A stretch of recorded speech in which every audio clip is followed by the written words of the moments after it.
everyone. A big warm welcome to all of you on the expert series of the Special Needs Children podcast.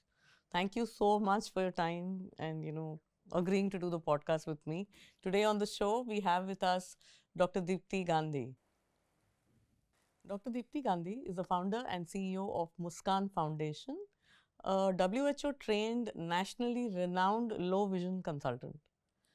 With over 30 years of work in the disability sector, she has created a powerful vision rehabilitation program for children with low vision with a remarkable 92% success rate. After working with organizations like the National Association of the Blind, she noticed serious gaps in healthcare and education for children with multiple disabilities and vision impairment. That insight led to the birth of Muskan in 2007, starting with just two small children in a veranda and growing today into Six six centers. centers, touching the lives of over 326 children has been a fab This journey for year, you. this year, till now we have touched almost 2,000 lives, more than 2,000. Wonderful, wonderful. So thank you so much for everything that you've been doing over the years, and we hope to capture all of this in this brief podcast that we're doing with you here. So I'll begin with the first question. Your journey of 30 years has been really it's amazing when you look back. So can you please recount and tell us how was it first experience for you when you actually sat in front of a child and you conceptualized this whole thing for yourself?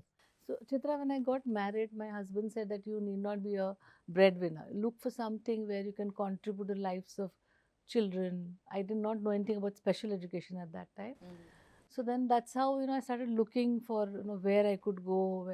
I was actually a teacher in a school, so that's how I started. And then it so happened that my husband had gone somewhere, and people in Mumbai offer their place. When there's puja or something. So he was the director of NAB, executive director, and my husband said my wife is really keenly looking to get into the disability sector. Can you guide? And that is the time when the movement for integrated education had come. Inclusion had not yet happened that time. So he said, just send her. So this was in the year, I think, 1996. I went to NAB, and I had director, who was in the education department, and he saw my CV. I am a BSc in physics, chemistry. So he said, "Oh, she will know what is low vision, what is optics." So he started training me in low vision, Okay. and I was really fortunate that just 1 year after that, WHO came to India, and they had made a manual on low vision assessment and intervention. And I was lucky that I got selected to be trained under WHO for that. Wow. So I started my journey with NAB, National Association for the Blind, and I'm really grateful to them. Even today, I call them as my gurus, who have brought me into this field. And that's how I started my journey. And then I was working in NAB. And then, all of us face this problem, ladies, children are growing and you cannot balance, right? So then I just resigned and I sat at home. But and I had this passion to work. So I didn't know what to do. So my husband said, doesn't matter, go to the office around and tell them this is that you do an assessment and, you give suggestions. So that's how I started meeting various doctors. And the number of children started coming to me. Most of them were multiple disabled, vision with additional disability. And the plight of them was, like morning they had to go for some occupational therapy, then come go for physiotherapy, and then go for speech therapy. So I thought, let's have something where everything is under one roof. So that's how I started. And I started seeing more and more children with multiple disabilities, and there was no service available. There was no, which was somewhere in Vashi, but in Mumbai there wasn't anything. So that is how I started. And the parents also insisted, madam, you start. So I started with therapies initially because I was a vision consultant. Then I added the other therapies. Then they said, madam, why don't you start special education? That's how I started with the with the parents insisting that start something. Wonderful. So when you're talking about MDVI, specifically, what does this term mean? What is the meaning of parents who may be hearing it for the first time? Multiple disabilities with vision impairment. So why do children often not get the service? They're not even identified for this. how does this work and what do you do? How do you figure it Yeah, out? yeah, that's a very good question because that's the need of the hour today. Okay? So, what is multiple disability with visual impairment? First is deaf blindness. So, there are so many syndromes because of this child is born deaf blind, right? There's Usher syndrome, there's rubella, there's golden hair, there's Leber's congenital amaurosis, so many of them, right? So, now what happens is parents, look into the primary disability, right? Or the child is cerebral palsy with visual impairment, intellectual impairment with visual impairment, autism with visual impairment. So the parents and the professionals are concentrating on the primary disability. For example, if it's autism, they are concentrating on providing intervention related to autism. Autism and Though they know that there is a problem in vision, sometimes they think it is the impact of autism on vision. hmm. Okay, so that is why the intervention doesn't start early. Also, professionals working with children with multiple disabilities, they are also not aware, they are not trained. Sometimes I feel that parents know there is something else to it, but they are still grappling with the first disability, the primary disability, and they just want to deny that there's something else, Yeah. right? Also, there are no assessment scales for MDVI, multiple disabilities with visual impairment. Like suppose you talk about autism, you talk about intellectual disability, about hearing or vision, there are standardized scales. Correct. There is nothing for MDVI. Yeah. So that is why they don't get identified. Also, the developmental pediatricians and neurologists, they feel that, no, wait, why are you hurrying? Let's Pele find you out. look at, yeah. Yeah, why do you want to label? It's Right. not about labeling. I feel that the earlier you start, the better it is. Right intervention of the right time really helps the child. True. So, the birth of Muskan was in 2007, right? And as you explained, you stepped out of NAB and then you said that you went about setting that up. So, what was going through your mind at that time? And did you ever imagine it would become this large? Never imagined that it would be like this. So, after I resigned from NAB, I was working as a low vision consultant with 8 organizations. Wow. And wherever I went, I was seeing children with multiple disabilities but not identified. So my father, he has a bungalow in Kalanagar. So he said, when he called me, where are you? I'm in Mulund. Where are you? I'm in Vashi. So he said, why do you keep traveling? I said, Baba, they are there. So I have to go there. He said, I'll give you a space. You start something here. So that's how he gave me a small veranda and a small room. And you must be knowing that, founders are driven by the passion. They don't think what will happen next. Yeah. So I just started in a veranda with just 2 children, not thinking that it will grow so much. So that is how we started, and I still remember the first day, and we had just, I think, 4 5 parents, but the feeling in their eyes that somebody is doing something for us, and we are going to get services all under one roof. So that was very satisfying for me. We remember coming to you Huh. at Kalanagar. Specifically, I Is it? remember. You may Oh, not remember, but we acha. definitely came with our son to Okay. meet you there. Yeah. Acha. And obviously, it's like some 10, 15 years ago. Okay. Okay. Yeah. But this is amazing. And how does the process, what is the process you follow? A parent comes in and then, Yeah, so the parent comes in, then we do the assessment. We do a proper thorough assessment as to what is the problem with the this is vision, only the visual vision part. part of it. Yeah, Because they must be already telling you that the primary disability is XYZ. yeah, yeah. And then we look into what is needed. Like, I'll just give you a story that once Dr. Udani had sent me twins. They were autism with visual impairment. So Dr. Udani said that one of them was good enough to mainstream her in a school, right? So we mainstreamed her. The other one was, we all thought that she would not do much. We all mean, not me, other professionals thought. So we said, okay, let's start training them. So this other girl, let's call her Ruby, I'll not take her real name. So she came and we, really worked. We used to give her occupational therapy, then vision therapy, special education. We were working, holistically on the child. And then later on, we had a center in Goregaon. She moved there. And one day I was just sitting in the lunch hour, and somebody was punching the calculator, talking calculator, 24 multiplied by 37, and the answer came. And I just turned back, and it was Ruby, who was visually impaired Ah, with autism. Nobody thought so. Most of them, the professionals, the doctor said, and even if she learns to do her own ADLs, that will be great. But this girl was in Pratham in the second level, and she was doing maths. wow. and she was reading, writing, doing maths. So I Wonderful. feel that, we shouldn't say that I don't think this child can do anything. We shouldn't stop. That's what we always follow at Yes. Muskan. We do the intervention, we do the assessment, we start the intervention. We never say that I don't think she can do this. I don't think she can. Many of the occupational therapists tell us, "Arey, why you're teaching her to read and write? Why not give them that option? If they can do it, great.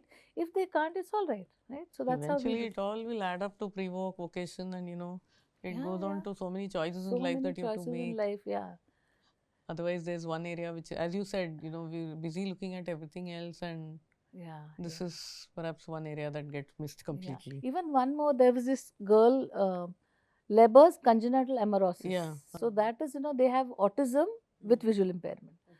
So again, when this girl came, the doctor said, she was only 8 months old. So we have a mother toddlers program also, and she was a rickshaw driver's daughter. So they said we cannot afford all these services, and traveling is difficult. So we gave her at a concessional rate. We were offering her, travel conveyance also, because I believe that they should get it at the right time. If she comes after 5 years, it's not going to be any use. Yeah. Today, that girl is 5 years old. She is going to a mainstream school. Wonderful. We never thought she could talk, but if we talked to her more, she said, "Now stop, I want to do my work." So sweet. Yeah.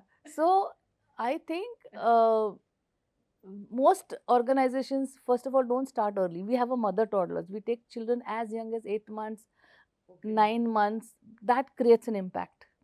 And we also train the parents how you can go about. So, who typically, how are parents guided to you? Are the pediatric neurologists or pediatricians sending them to Yes, you? yes. Most of They're the identifying neurologists, that there yes, is a visual yes, yes. deficiency. So nowadays, there is awareness that Yeah. there is something called as cortical visual impairment. It's called now cerebral visual impairment. So it is because when the brain is injured, Mm. okay, if it's a premature baby or injured due to during delivery or after delivery, then the brain is responsible for vision. Eyes just catch the picture.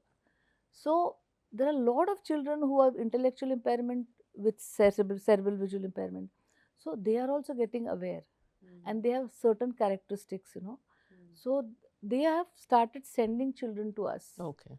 So when I go to Vadia, I have an OPD written of only 8 children, and I'll end up doing 15 assessments. So almost developmental pediatricians, neurologists, they send these children to us for vision.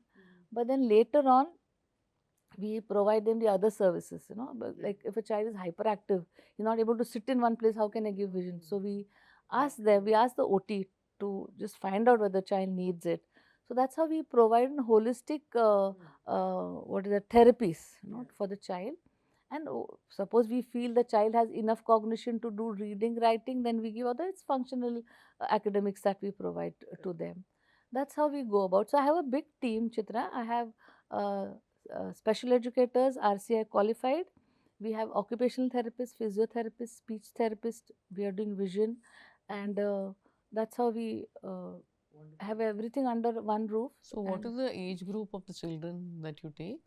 yeah, so as I told you, we have infants, from 6 months to 8 months also till 18 years. Till age of 18. Yeah, we have not started vocational. Okay. Yeah, we would like to. We just started last year, but we don't want to venture too much deep into it. Let's wait and watch and see how it unfolds. Right. But right now, we are offering services from 0 to 18. Wonderful. That itself is great news, for parents to know that this is. And where all are you available now? Yeah, In so Mumbai? our head office is in Bandra. Mm. Then we are in Vadia Hospital. Then one Hume School at Bhaikala. Yes. Then Goregaon. Then MGM at Panvel. And then one in Kalyan. So we have 6 centers across Mumbai. That's how many people call us to start new centers. But I believe that whatever we start, it should be done well, Mm. right? So we should have therapists, we should have teachers. So right now we have 6 centers offering services right now to 326 children. Wonderful. And how large is your team then? So total, I mean, if you calculating my helpers, we have 67. Just my HR told me in the last meeting that, "Ma'am, we have 67 employees." For I hats off never to you, knew that. really. Yeah, Wonderful so to have I grown. myself was surprised to know that we have 67 Yeah. people working with us. But this includes the helpers and others. Like we have special educators, we have paraprofessionals, we have Right. therapists, Right. proper certified therapists. Mm. Then we have consultants who come and do the assessments or help us. But for the vision portion, you're the one who are teaching the therapists, or they are No, I certifying have, themselves yeah, as vision therapists? no, yeah, yeah.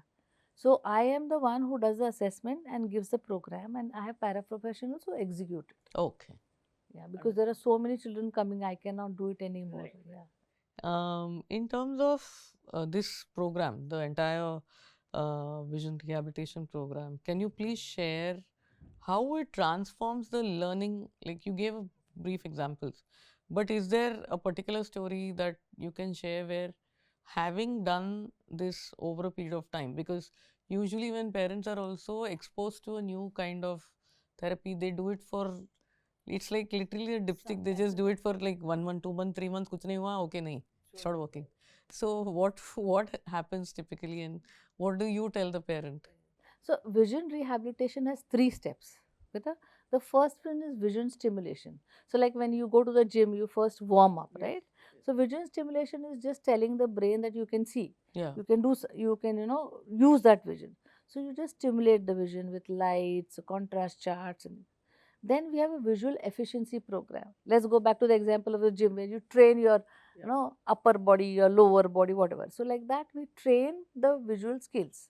We start with the oculomotor skills like tracking, scanning, focus, fusion, and then we move on to the perceptual skills, right? So now the vision is trained, right? What do we usually do when we are trained in anything? We start using it, right? So like that, we use that trained vision for ADLs. If the child is good enough, cognitively good enough, he can use it for reading, writing, or orientation, mobility, from moving from one place to another. So that's how we actually train them. So we don't stop at visual efficiency. Suppose the child is reading well, then we take the help of the special educator. We've got program learning books made for them, specially for them. So that's how we go about. And there are not one example, innumerable examples where the child is with us. We insist that he takes special education with us for a year or so, and then we handhold the parents to mainstream the child in a mainstream school, and we are in touch with the school. Okay. And we tell them what can be done with the child, So because though RT is there, they don't want to follow it, right? Nobody wants. So then we also help them. So there are innumerable examples where they are pursuing their education and doing well. Of course, cognition should be near normal. Otherwise, then it gets difficult to do the functional part of education, right? So Right. that is how it is. And yeah. what about those who can't be mainstreamed? Those who can't be mainstream, we have a special school, right? Yeah. So that's how, or suppose they are near, suppose there's a child who's identified in a place where we don't have a center, then we refer them to a nearby center. Okay. So, Okay. And but then our aim is to see that the child is independent. He can Right. contribute something to the family, Yeah. to the society. Yeah. Yeah. So that's how it is. Perfect. Yeah. And so, can you share about the role of parents? Parents really, do they, come in and are they able to? First is their understanding of that this is important, and then also doing whatever you're telling them to do, because how many ever number of hours they spend at a center, going back and doing what they need to do is much more important, right? So, how do you think, parents and caregivers of a child are able to carry on the program and continue with it? So first, when we do the assessment itself, I explain to them what does that mean to have cortical vision? What does that mean to be a rubella child, right?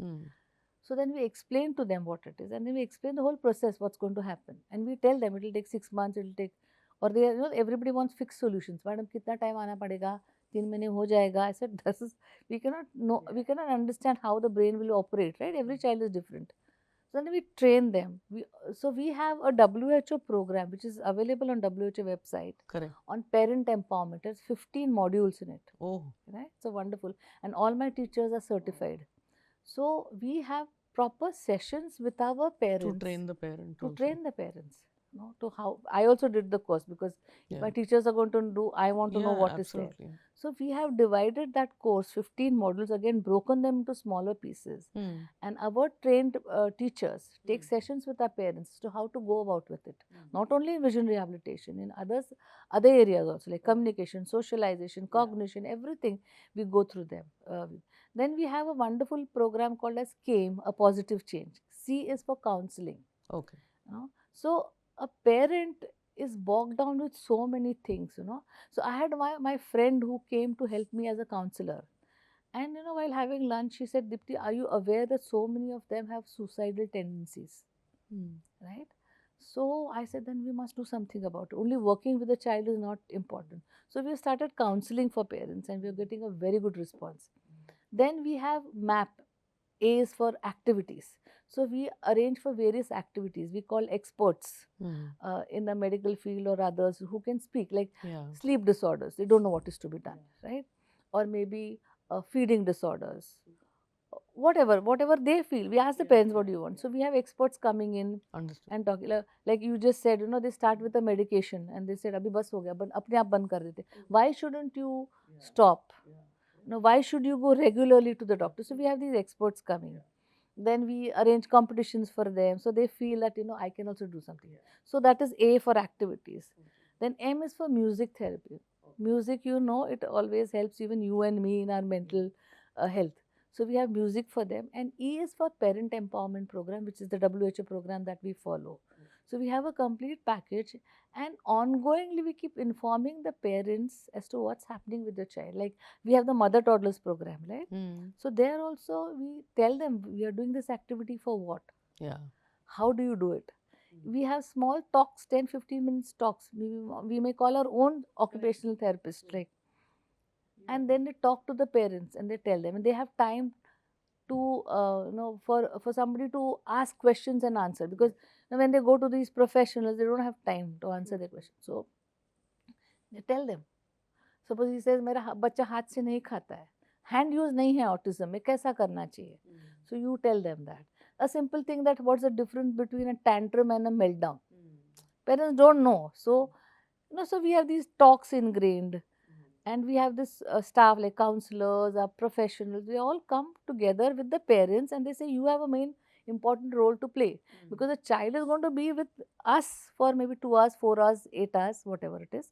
But otherwise, you are going to be with the child. So you have to participate, be our partner, and then only you will see a change in the child. It's not a miracle that's going to happen, right? Yeah. No, I mean, any amount of parent engagement is, it always helps, it always contributes. Being a parent myself, I know that it is all constantly required. As you said, there are moments when you're going through your tough times and somebody holding hand and saying that, ask what you want, and, I will be able to guide you, is really a huge support, because otherwise it becomes very isolating. And also, it's very important to think of the mental health of the parent, no? Mm. What they are going through. Unless they are fine with themselves, they How will can't they be take able to care of the focus on? child, right? Yeah, So my counselors tell me, ma'am, it's like a catharsis that happens with them, and they feel so relieved. correct. So I that is completely one agree. aspect that everyone must look into. Yeah, true. See, Chitra, you are educated, you have a good family support. There are parents, the Yeah. mother-in-law says, क्यों जाती है उसके लिए, क्या I करने वाले know. हैं I've आगे heard जाके? so many stories. Oh Yeah, you God. must have. So the 80 to 90% of parents come from low income groups, so they can't spend that money. Then the husband or the in-laws are saying, क्यों जाती है वहाँ पे? To battle that out is also difficult for them. So I think every parent should think about their own mental health. That's the foremost thing. Then only you can work with the child. No? This was actually my next question, is that, building a stronger ecosystem around the parent itself. So today you're working closely with so many NGOs, you're working with hospitals, with other centers, you are invited for talks, all of this is happening. What do you feel people can do to, work more collaboratively? How can they support each other and, build a better disability ecosystem? What are your thoughts on that, having interacted with so many of them? Yeah, one is that we can offer services to each other. Like Suppose I identify a child somewhere where there are no services. Maybe he comes to me, so we can share our services with each other. Then another thing is capacity building, like with Umeed, with Sense International India. Perkins India selected us as a model center. So we train, we invite others to come along with us and train, or we go there and train them. Then we have this red flag program, so where we go to mainstream schools Okay. and tell them how to identify Yeah, teachers, yeah, how to correct. identify a child. Yeah. And not only that, what do you do after that? After that, what do you do? Now, Yeah, my correct. director, who was my guru, he said only identification is not a नहीं होने great thing वाला you have कुछ, done. yeah. You have to tell them the next step. So that's Yes. how. Then also creating policies, new schemes. Correct. If you are aware, I think 7 years ago, our National Trust Act was going to be abolished. Yes. So all NGOs came together and said, no, no, it's an important act. We want it. So that's how we can collaborate, come together, tell the government that this is, because they don't know, right? We are experts, they are not experts. So if NGOs can come together and create this understanding, we are also now we are also now creating awareness between other NGOs who are working not with disabilities, working in nutrition, in mental health. So recently we had a NGO meet Mm. where we talked about national, what is it, Right to Persons with Disability Act, Right to Education Act, National Trust Act. So then they know how to employ it for inclusion, or they can also guide their parents. So we also want to create awareness among other NGOs who are not into disabilities but come across children with disabilities. That's wonderful. Yeah, that's something. I mean, that is the way to go because we are dealing with so many children. Otherwise, given the number of services, unless you don't share and go about with the collaboration, it's going to be very difficult to actually reach out to every single child and see what they need. Um, one question that I thought I have to ask you is every long journey has its moment of doubts, right? So you must have had that very tough phase where you must have thought, just let me give up and wind up everything. So what helped you stay the course and through that most difficult phase, and who stood by you? What happened? Can you share? So, Chitra, what was happening, as we started expanding, Hmm. so we had to do a lot of roles, right? Yeah. So at a point I was feeling tired that I couldn't do it, right? So then I told my trustees that I cannot do it anymore. So then they said, okay, we'll give you a deputy CEO. So we got a deputy CEO or somebody in charge of operations. So what I learned through the process is these people come, they learn, they use it as to put a stamp on their CV and move out. Or they started arm twisting me. If you don't do this, then I will take my decision and leave. So one day I said, enough. I said, I want to close this down. I cannot do it anymore. So I was telling my younger daughter, I was in tears. I said, I've done such good work and so many children are benefiting, and see, now I'm going to close it down. She said, why, Mama? So she said, I will call Didi, she will take it up because she is a management graduate. So my older daughter, Okay. okay, she's a management graduate. She was working in advertising. So she told her, I said, why don't you join Mama? And she joined me as my deputy CEO. Wow. And Chitra, I can't tell you what a wonderful job she's doing because we depend upon CSRs. Then so she looks into all that. Of course, we have a dedicated team for donor management. If you're aware of CSRs, they need a lot of details. Yes. Then the budgeting, the marketing, everything she looks after. And I look into the programs, but she looks Okay. into that. That all this And is now my tension is just dropped. yeah. Such a strong person that she is. Yeah. Like sometimes I say, this is not okay. Mama, it's not like that. It is like this. When in the office she calls me ma'am. Ma'am, it's not like that. It's like this. So it's a big support.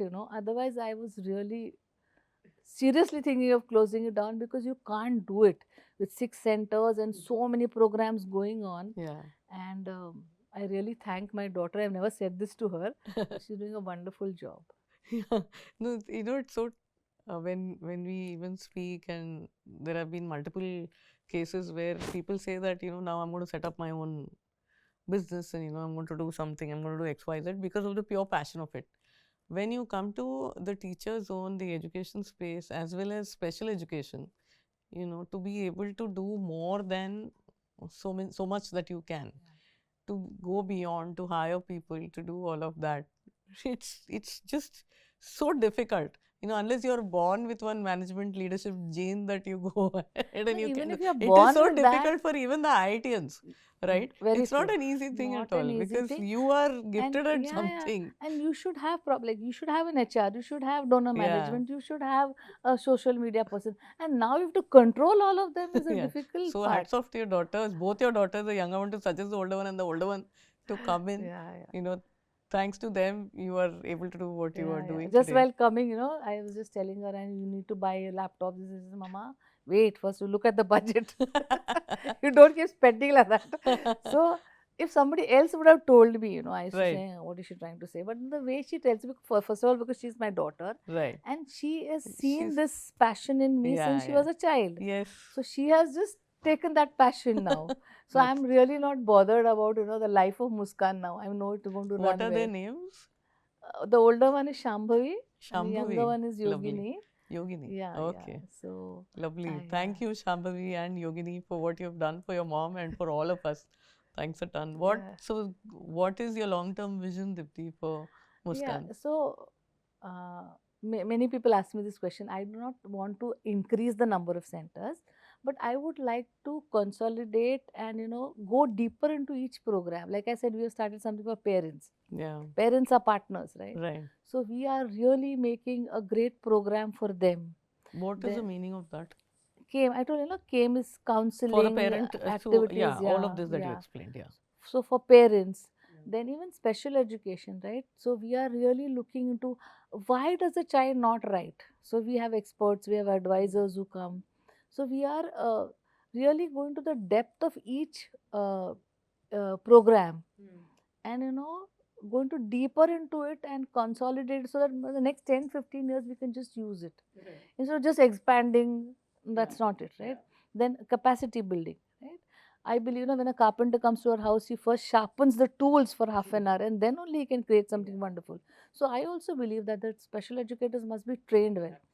So we are really looking into how to take forth this capacity building. Then another thing is awareness. What I believe is today the child is with me, tomorrow is going to the society, right? There I don't want people to say, hey, bechara, nobody should say that, right? How they can contribute. So we started this awareness program from schools, colleges, corporates. So we have this for school, third, fourth standard children. We go for either Raksha Bandhan or Friendship Day.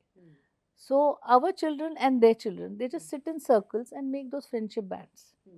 We don't use jargons like blind, deaf, autism, nothing. So they just interact, and then the one teacher is sitting in each group and say, hey, why is he wearing this? They don't know it's called a hearing aid. Oh, why is he touching and feeling? Can't he see? So then that teacher gives them, that okay, he cannot see like you. This is the purest form of. Yeah, purest form. And then they exchange, what have they made together. And then we tell the teacher that please take them to your class and ask them what did they feel. And the teacher insists that, see, they are just children like you, right? They also have the same potential like you have, right? They have certain limitations which we should, she doesn't say should accept it because too young. But so wonderfully they do it. So it somewhere remains in the back of their mind that, oh, there was a special child and he could do it, I can also do it. Or that empathy will come instead of sympathy. Yeah. Then 8th, 9th standard, we have these simulation glasses. We are aware that in low vision or those who are legally blind, only 10% are totally blind, 20% are totally blind, 80 can see. You say, what do you mean by see? So we make them wear these simulation glasses. Then there is a counter on braille. So it's written there. So Chitra wants to write her name in braille. So we have a braille lens there. So somebody assists you to write there. There's a sign language counter. So somebody says, if you go to college, you say, I want to learn how to say you look beautiful. Somebody says, I want to tell my girlfriend that you cook great food. So then we teach them that. So it's just sensitizing them. Extremely very engaging. Yeah. Then, I have often seen this, there are people who are blind, they start at the signal and say, please help me cross. But people are so scared because they don't know the skills to help the person. So they don't, not because they are not empathetic or something. So we teach these skills also. Suppose you go to the bank, Chitra, and there's a blind person said, is there a chair around? I want to sit. What do people do to take them? They prop them down. That's not the way to do it. There's a technique to make it. So we teach these simple things in the sensitization program. So it depends upon what level we are at. If it is a corporate, then we talk a little more about the laws related and schemes related to disability. But in school, 8, 9, they understand. So once they're exposed at that age, I feel they will learn more. Uh, if they come across a person, they will respect that person for what he is. So that's how we want to create awareness now. So schools engage with you, they reach out to you, and We reach out to them. you reach out to them. We Okay. reach out So to them. any of the schools who, we can max make a reach out to everybody who's listening to this podcast, that if you wish to get this done for your children the way Dr. Dipti explained, definitely you can reach out to her and see, huge change. You're really helping in the entire personality of that child who will very soon become an adult. So that was really nice listening to. And what they you're enjoy doing. it. I'm Later sure on, later on they write to us. It was Ah. such a wonderful thing. They introduce us to other schools. Very nice. Yeah. Excellent. So, MDVI is it going to change in the next 10 years? Is something happening further? See, national and international bodies are working on it, but we are still at a very nascent stage. We are not understanding what is MDVI, and like I said, we just feel that it's the impact of one disability on the other, right? Like children with autism and children with visual impairment have these self-stimulated behaviors. So many of them attributed to autism. It may not be because of autism. It may be because of visual impairment also. This also needs to be checked and ruled out if Checked and necessary, ruled or out. Yeah. worked upon. Yeah. And there are very few professionals who really understand MDVI. So if we can do something about training people in MDVI, then it will change. And MDVI is a proper curriculum based program. It comes as part of what? I mean, No, if there is someone no- there is reaches out to you no, and no, says, there is no "Ma'am, I curriculum. also want to become a vision therapist," how do they go about it? There are a lot. I've done a lot of courses from Perkins or from American Foundation, right? But they are very expensive. So we don't have anything in India yet. So that's something that. Yeah. And it's not only by training, no, you should have an experience along with that. So today when I see a child, I can understand that, these things are because of autism, this is because of visual impairment, right? It comes with experience. Correct. A lot of occupational therapists and all said, we want to work with you because then they can just copy the program. But that doesn't help because every child is different. Also, if you overstimulate the child, most of them have convulsions. So if you overdo it, Yeah. they can get It can convulsion land and the up, brain can be damaged further. So you have to be very, very careful. True. So we don't allow anybody to watch our program, not because we want to keep it secret. Yeah. Because we have observed that people just copy it as it is. And they wouldn't know the repercussions of doing all the wrong things. Rightly said, yeah, they don't know how to do it. Okay. I'm just coming to the end of this where, is there an ask from you for what can be done at a policy level, or, even at the community level, although you have briefly mentioned a couple of things. And what would you tell a parent who is listening? How should they also figure out that, they need to check this also out for their child? What would you tell parents? The In terms MDVI of part of MDVI, it, that yeah. child, yeah. See, I think every parent has an inkling that there is something wrong, Amiss, and they don't want to face it, Huh. right? If they can overcome that and tell the neurologist or the development pediatrician that I think there is something related to vision. Once there was a child who was just 8 months old, and he had autism with visual impairment. The grandmother told the mother that there is something different. See, she was not that educated. So that is how then one pediatrician knew me. So he referred the child to me, and then we found out. So even if you feel, or maybe it's an occupational therapist, a physiotherapist, a parent, if you feel, you can go to your developmental pediatrician, neurologist, ask, and then go for an assessment, right? And then start the intervention. Don't wait. Yeah. People wait. नहीं बच्चे को 3 साल का होने दो. अरे those first 2 years of, I told you this case of Leber's congenital amaurosis, had we not started at 8 months, it wouldn't have created magic that was created now, right? That girl is doing so wonderfully today. Like, we cannot imagine that she's a child with LCA. So don't delay. If you feel there is something, go to an expert, consult them. And nowadays, most of the development pediatricians also know about it, because I make it a point to go to people and speak to it, speak about that. So please don't wait. Fabulous. Thank you so much. Thanks so much for doing this for us. And it was wonderful listening to your whole journey, understanding what are all the various aspects. And I hope everyone who's listening in, truly reaches out to you if they have such needs. And also the whole concept of, understanding why you should look at this over and above the primary disability is also very crucial. So, wishing all the best to you for Muskan, to your dear girls, and to your entire team. Thank you so much, Dr. Dipti. Thanks a ton for Thank you, coming Chitra. over. I must thank you for calling me here, Yeah, because this is one more platform to create awareness about yeah, MDVI absolutely. and to talk to the parents, Yes. So thank you so much for inviting me. Thank you.